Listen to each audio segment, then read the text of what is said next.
Visual infusion फ्लेबायटिस core.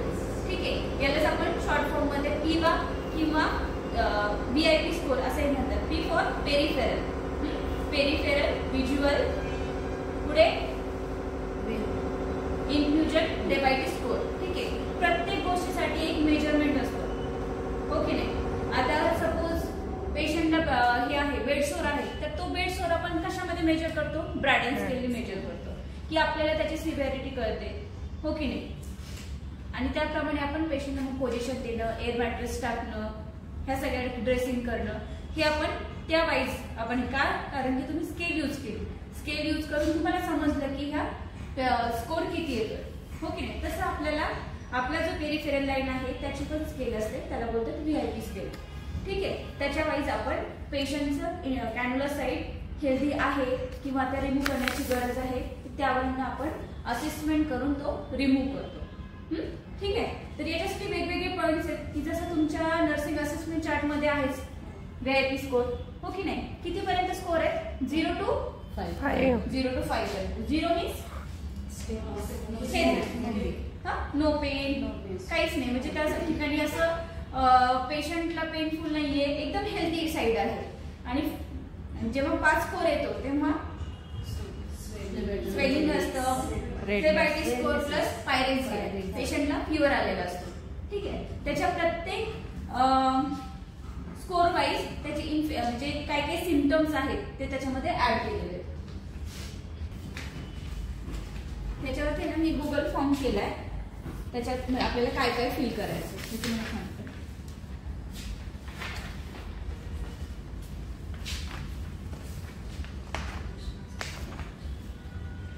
एकच page आहे पुढचं.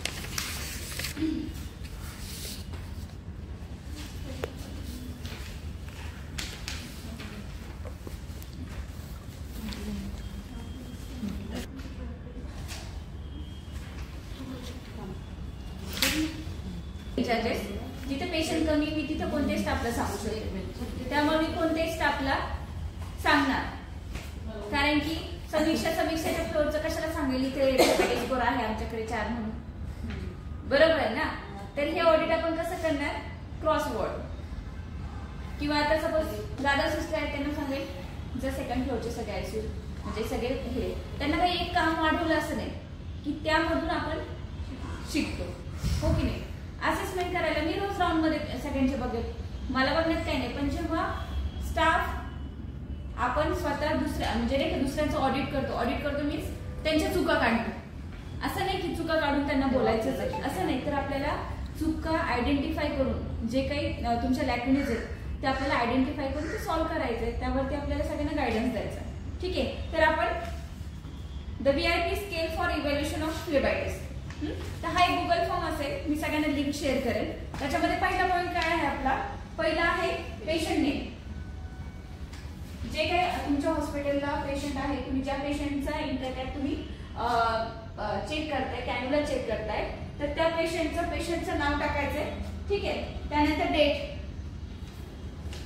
डेट इन्सर्ट केली की हा याच्यामध्ये ज्या दिवशीची इन्सर्ट केली आहे ना ती डेट. ठीक आहे, ज्या दिवशी इन्सर्ट केली ती डेट टाकायची. त्यानंतर वॉर्ड आणि बेड नंबर.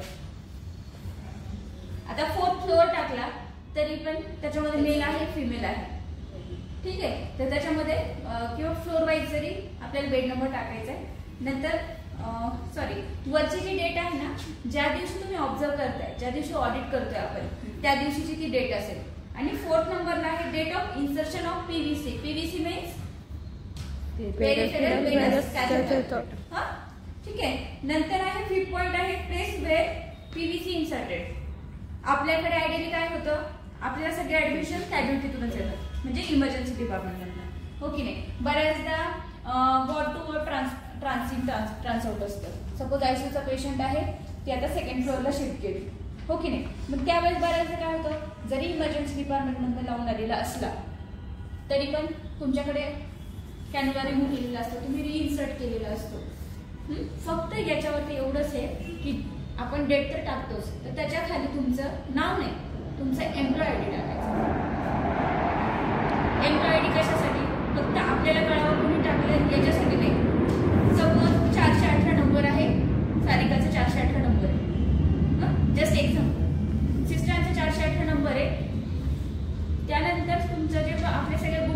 घेतात तेव्हा जर आयडेंटिफाय होत असेल की बाबा हा 418 आयडी नंबर ज्याचा आहे ना त्याचेच इंट्राकॅथ त्यांनी इन्सर्ट केलेले इंट्राकॅथ आउट जातात किंवा त्याच पेशंटला फ्लेबायटिस बसतोय, हो की नाही. तर म्हणजे हे वेगवेगळे प्रकार. याच्यात आपल्याला काय काय समजणार, एकतर तुम्ही किती पेशंटचं असेसमेंट केली, हो की नाही, किती पेशंटचे स्कोर 0 होते, किती पेशंटचं स्कोर 1, 2, 3, 4, 5 पर्यंत कोणते गेलेत का, फ्लेबायटिस जास्त झाले का कुणाला, हो की नाही, ही एक आयडेंटिफाय होईल. त्यानंतर कुणी इन्सर्ट केला होता. आता सपोज विष्णू तांबे जस्ट एक पेशंट आहे, त्याचा नंबर आहे 412. तो 412 नंबर जर 1 तारखेला त्याला इन्सर्ट केला, त्याच्या असेसमेंट मध्ये 1 तारखेला इन्सर्ट केला, 2 तारखेला इन्सर्ट केला, 3 तारखेला, म्हणजे त्याचा डेली चेंज करावा लागतो. पण का करावा लागतो? रिझन वेगवेगळं असू शकतं. सपोज पेशंट तुमचा विड्रॉलचा पेशंट असेल, तो ऑब्विसली तो काही ठेवणार नाही. जो इन्सर्ट करतोय तो प्रॉपरली इन्सर्ट करत नसेल, तो एक प्रॉब्लेम आहे. किंवा जे काही इन्सर्ट केलं म्हणजे जास्त फ्लूइड देताय तुम्ही, ते एक रिझन असू शकतं. अजून एक रिझन काय असू शकेल? जे काही मेडिसिन करतो ते प्रॉपरली डायल्यूट करून देतोय का, फ्लशिंग करताय तुम्ही. आयडियली कसं असतं, जेव्हा फक्त पेशंटला अँटीबायोटिक्स असतात ना, फक्त बाबा आज फक्त मोनोसेप आयव्ही फ्लुइड काही नाही, फक्त मोनोसेप पॅनिन्सेट दिलंय आणि त्यानंतर तुम्ही ते लॉक करून ठेवता. सगळं मेडिसिन दिल्यानंतर एक फ्लश द्यायला पाहिजे. फ्लश पण कशाचं पाहिजे? 0.9% नॉर्मल सलाईनचाच फ्लश पाहिजे. हा सीडीसीची गाईडलाईन आहे, 0.9% तुम्हाला फ्लश करायचं. ठीक आहे, कारण फ्लश केल्यामुळे काय होतं, जर तुम्ही फ्लश केलं नाही तर ते साठून राहतं, हो की नाही, आणि तिथे इन्फेक्शन सोर्स तयार होतो. ठीक आहे, त्यामुळे आपल्याला फ्लशिंग प्रोटोकॉल हे सगळ्यांना माहिती पाहिजे की ऍटलिस्ट 3 to 4 टाइम्स, आयडियली 3 वेळेस जास्त असतात. मोनोसेप असेल तर 2च असेल, मेरोपेनम वगैरे काही असेल तर TDS मध्ये डोस असतात, पिप्टाज असेल तर म्हणजे आपल्याकडच्या ह्याच्यानुसार पिप्टाज असेल तर TDS मध्ये असतात. प्रत्येक अँटीबायोटिक दिल्यानंतर फ्लशिंग हे केलंच पाहिजे. जसं आता शिंदे पेशंट आहे आपली 2nd फ्लोअरला, तिला इंट्राकॅथ फक्त लावून ठेवलाय, फक्त इन केस एनी इमर्जन्सी आपल्याला तो यूज करता येतो. पण जर 4 दिवस इंट्राकॅथ आहे आणि तुम्ही फ्लशिंगच नाही केलं तर तो अल्टिमेटली क्लॉट होऊन जाणार. त्यामुळे आपल्याला फ्लशिंग प्रोटोकॉल अशा पेशंटमध्ये यूज करावं लागतं. ठीक आहे, नंतर आपल्या कुठपर्यंत आलं तर 5 नंबरमध्ये काय आहे की इंट्राकॅथ कॅन्युला जो आहे तो कोणत्या डिपार्टमेंटला इन्सर्ट केला. एक आहे ER means emergency room casualty, नंतर आहे OT, ICU आणि वॉर्ड. ठीक आहे, म्हणजे ज्या डिपार्टमेंटला केला असेल. जेव्हा तुम्ही मला वाटतं आपण त्या स्टिकरला काय करूया, एक तर तुमची डेट असेल, department, major road 2nd floor, ER, date, ER आणि तुमचा आयडी नंबर. म्हणजे आपण जे स्टिकर बनवतो ना त्याच्यावरती डेट येईल, डिपार्टमेंट येईल आणि खाली तुमचा आयडी नंबर. नावाची पण गरज नाही, फक्त आयडी नंबर, म्हणजे आपल्याला ते इझी पडेल आयडेंटिफाय करायला. ठीक आहे, नंतर इथपर्यंत काही तुम्हाला अवघड वाटतंय का? नाही ना. नंतर आहे इन्सर्शन साईट, कारण की आपल्याला कॅमेरा इन्सर्ट करताना साईट सिलेक्शन करावं लागतं ना, हो की नाही. इन्सर्शन साईट मध्ये काय, लोअर लिम्बला आहे, स्काल्पला आहे, बॅक ऑफ हँड, ब्रिस्ट वरती आहे, फोर आर्मला आहे, क्युबायटल फोसा वरती आहे आणि अप्पर आर्म. त्यापैकी सिलेक्ट करायचं की तुमचा कॅन्युला कोणत्या साईडला आहे. ठीक आहे, नंतर असेप्टिक टेक्निक, जर तुमच्या पुढे ते यूज केलं असेल, इन्सर्ट केलं असेल तर तुम्हाला त्यावेळी कळेलच असेप्टिक प्रोसिजर त्यांनी केली की नाही. असेप्टिकला काय काय लागेल आपल्याला, एक तर तुमचं क्लीन ट्रे लागेल, हो की नाही, तुमचं हँड हायजीन प्रॉपर. त्या अगोदर आपल्याला काय पहिलं सगळे मटेरियल तुम्हाला गोळा करायचं. हा, तुमच्या ट्रे कंटेंट काय काय असणार, एक क्लीन ट्रे, त्यामध्ये कॉटन, ठीक आहे, सिरिंज, अजून फ्लश काय घेणार, NS, फ्लश हा NSच घ्यायचा. नंतर तुमचं लेबल मायक्रोफोन, हा आता तुम्हाला इन्सर्ट करायचं ना, पहिलं काय कंटेंट घेणार, एक तर तुम्हाला इंट्राकॅथ म्हणजे ट्रे लागणार, ट्रेमध्ये तुम्हाला इंट्राकॅथ लागणार, त्यानंतर तुमचं स्टिकिंग लागणार, हो की नाही, फ्लश लागणार, हे बेसिक. आणि तुमचं मेन म्हणजे टुर्निकेट आणि ग्लोव्ज. टुर्निकेट आणि ग्लोव्ज खूप महत्वाचं आहे. एका पेशंटचा फीडबॅक आहे 4th फ्लोअरचा की तुमच्याकडे टुर्निकेट नाही आहेत का, तुम्ही आम्हाला हे बांधता. हा, तर प्रॉपरली जो कोणती प्रोसिजर, टुर्निकेट का बांधला आणि ग्लोव्ज का बांधला, ऍक्शन जरी एकच असली तरी ती प्रोसिजर तुमची प्रॉपर वाटली पाहिजे, हो की नाही. मग उद्या ग्लोव्ज पण संपलेत म्हणून मग कशाने बांधाल का. ऑप्शन जर तुम्ही शोधतच असेल तर उद्या ग्लोव्ज पण नसेल, आता तुमचा ग्लोव्ज बॉक्स संपलाय आता, तर मग कशाने बांधाल का नाही. प्रत्येक प्रोसिजर ही आयडियल प्रोसिजर असली पाहिजे, हो की नाही. असं नाही म्हणत की एकदम स्लो मध्ये असं घ्या तसं घ्या, काही गरज नाही. तुमची प्रोसिजर फक्त प्रॉपर होणं गरजेचं आहे, ठीक आहे. तुमचं ट्रे कंटेंट एकाच वेळी सगळं, नाही तर आता ग्लोव्ज घातलेत आणि मग पळतोय सलाईनंतर, नॉर्मल सलाईनंतर मग पळते, अरे फिनिश नाही आणलं, नंतर एक म्हणतो नाही आपल्याला लॅक्टिनस नाही आणले सॅम्पल. म्हणजे असं नाही, तुम्हाला एखादी प्रोसिजर करायची आहे ना तर प्रॉपर तुमचं ट्रे कंटेंट प्रॉपर असणं गरजेचं आहे. आणि जो कोणी इन्सर्ट करणार, डॉक्टर असो, सिस्टर असो, RMO असो, वॉटेवर कन्सल्टंट असो, अनेस्थेटिस्ट असो, कोणी असो, म्हणजे प्रत्येक जो कोणी आपला इन्सर्ट करणारा आहे, कॅन्युला इन्सर्ट करणारा, तर त्याला प्रॉपर टेक्निक माहिती असणार. ट्रायल करू नका. जर एखादा नवीन असेल तरी 50 इंटरकॅट लावताना बघितलं तरच एखादा इंटरकॅट लावू शकतो, हो की नाही. त्यामुळे ट्राय करू नका कुणावर, ठीक आहे. नंतरचा 7th पॉईंट आहे आपला असेप्टिक टेक्निक. ते झालं आपलं. जर तुमच्या पुढे इन्सर्ट केलं असेल तरच आयडेंटिफाय होईल त्यांनी किती प्रॉपरली केले. Hand hygiene perform before insertion. Hand wash केलाय का, हँड हायजीन केलंय का, हँड यूज केलंय का. हा, नंतर आहे इकडं शेजारच्या बेडवरती ड्रेसिंग केलं, असे ग्लोव्ज काढून लगेच असे फेरे इकडे इन्सर्ट करतात, असं नको व्हायला, ठीक आहे. नंतर अल्कोहोल बेस हँडरब. जे काही हँडरब आहे आपलं ते अल्कोहोल बेस आहे का, इकडे शिफ्ट कर म्हणजे व्यवस्थित दिसेल तुम्हाला. नंतर 10th पॉईंट आहे VIP स्कोर. डॉक्युमेंटेड, करेक्शन करते, VIP score documented, yes no. जर VIP स्कोर आज त्याचा 3 आहे, तुम्ही जेव्हा असेसमेंट करता त्याचा VIP स्कोर 3 आहे, म्हणजे तो इंटरकॅट जो कॅन्युला तुम्हाला तो तिथे दिसायला पाहिजे का नाही. जर तुम्ही डॉक्युमेंटेड करता 3 आहे तर तो इंटरकॅट इमिजिएटली तो रिमूव्ह करायला पाहिजे.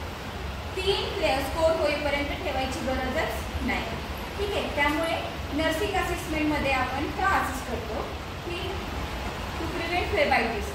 जर तुम्ही असेसमेंट करताना तुमचं 0 नाही आहे, स्कोर 0 नाही आहे म्हणजे 1 किंवा 2 आहे, म्हणजे तो तिथे इमिजिएटली तुम्हाला रिमूव्ह करणं गरजेचं, ठीक आहे. नंतर आहे लास्ट डेट ऑफ PVC.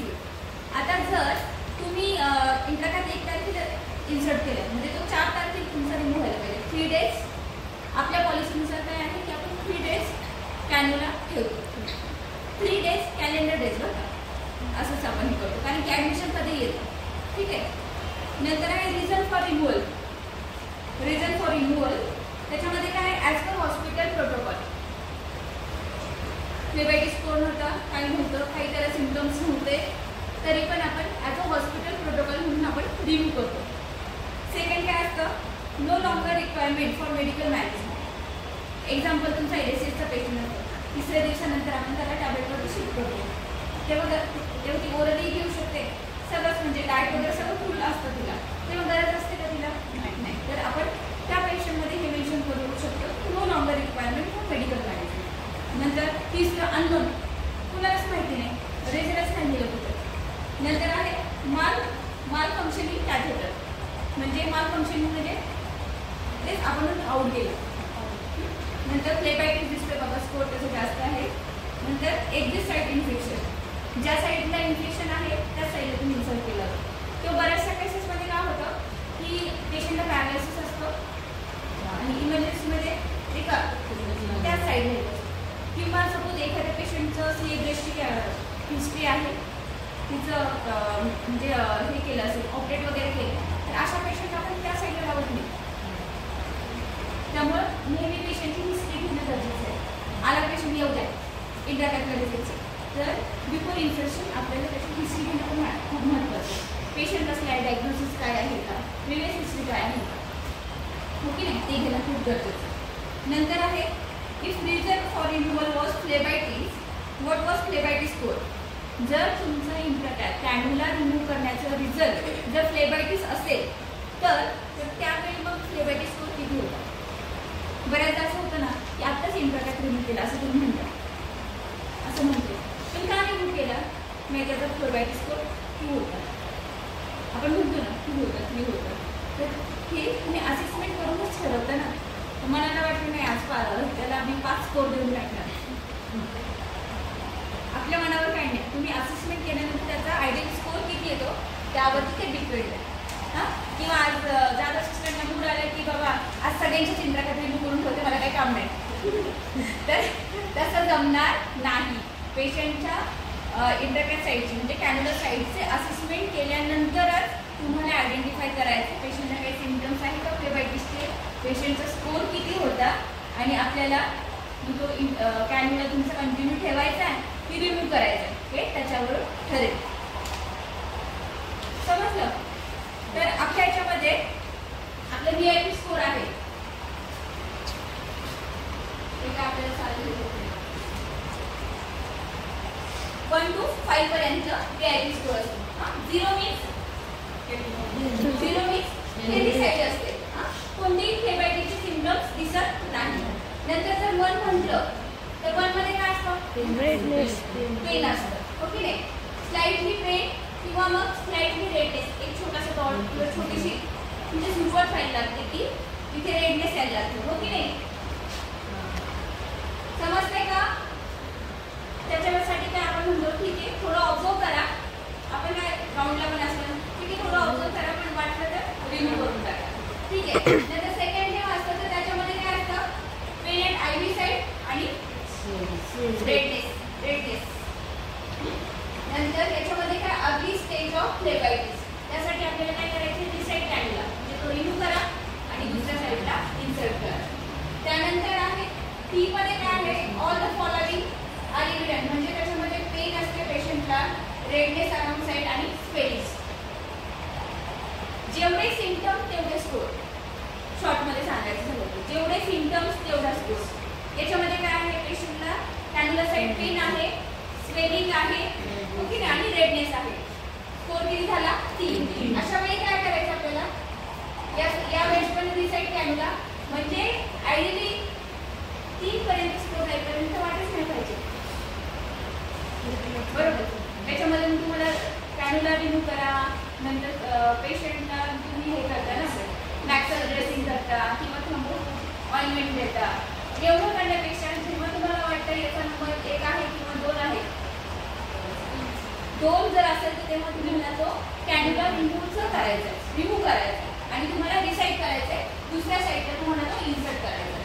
नंतर 4 मध्ये काय आहे, याच्यामध्ये ऍड होतं 4 मध्ये पेन असतं, रेडनेस आहे, स्वेलिंग आहे आणि 4 त्यामध्ये एक आहे पाल्पेबल वेनस कॉर्ड.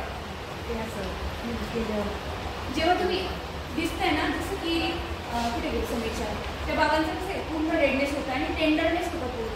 जेव्हा तो इंटरनेट रिमूव्ह केला असं ना एक क्लॉटचं अशी लाईन येते, जेव्हा आपण इंटरनेट रिमूव्ह करतो ना ते एकदम असं क्लॉट बाहेर येतं, ते येणं टेंडरनेस येऊन देणार म्हणजे पाल्पेबल वेनस कॉर्ड खूप टेंडरनेस येतो वेनस कॉर्डला. त्यामुळे 4 पर्यंत आपल्याला जायची गरजच नाही पडली पाहिजे. बऱ्याचदा नाईटला हे इन्सिडन्स होतात, का IV ट्यूब चालू असते आणि बघतच नाही, IV ट्यूब चालू आहे चाललंय का, किती द्यायचंय, 1 लिटर द्यायचं, 2 लिटर द्यायचं का, तर पोस्ट ऑफ पेशंट आहे, पण पोस्ट ऑफ केअर आपण काय करणार त्यावर, वरती चालेल खाली निघते, असे इन्सिडेंट्स व्हायला नको. दिलं किती लिटर गेलं, 2 लिटर गेलं माझ्या ड्युटीमध्ये, पण फक्त जाऊन उपयोग नाही, ते इथे राहायला पाहिजे, खाली वैशिक करतो नाही, ठीक आहे. त्यामुळे आपल्याला ती काळजी घेणं गरजेचं आहे. आणि जो 5th आहे पास स्कोर, यामध्ये काय pain along with the cannula, redness around side swelling, palpable venous cord आणि याच्यामध्ये एक ऍड पॉइंट म्हणजे पायरेक्सिया.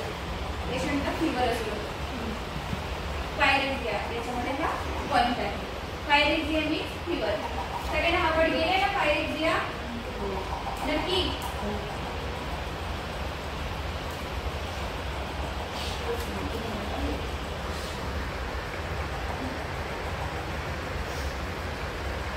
सगळ्यांना म्हणजे हे आपण पहिल्यापासून घेतोय, नवीन